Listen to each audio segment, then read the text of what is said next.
വിശദമായ വാർത്തകളിലേക്കാണ്.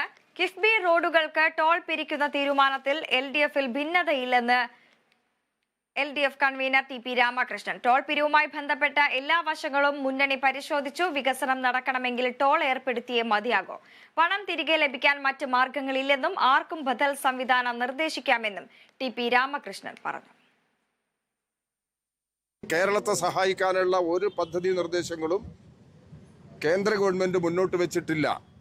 ഇത്തരമൊരു സാഹചര്യത്തിൽ കേരളത്തിന് വരുമാനം സമാഹരിക്കേണ്ടത് അനിവാര്യമായി വന്നിരിക്കുന്നു. കിഫ്ബി പദ്ധതി വഴി 90,000 കോടി രൂപയുടെ വിവിധ പദ്ധതികൾ കേരളത്തിൽ നടപ്പിലാക്കി വരികയാണ്. അതിൽ പലതും പൂർത്തീകരിച്ചിട്ടുണ്ട്, പലതും പൂർത്തീകരണ ഘട്ടത്തിലാണ്.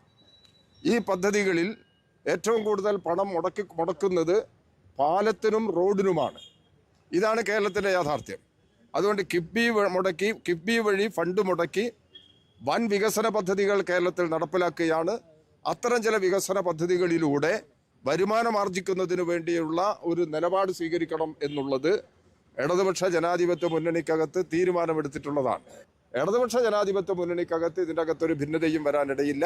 ഇടതുപക്ഷ ജനാധിപത്യ മുന്നണിക്കകത്തുള്ള പാർട്ടികളിൽ എന്തെങ്കിലും അവ്യക്തതയുണ്ടെങ്കിൽ അതെല്ലാം ചർച്ച നടത്തി പരിഹാരം കാണുന്ന നിലപാട് ഇടതുപക്ഷ ജനാധിപത്യ മുന്നണി സ്വീകരിക്കാറുണ്ട്.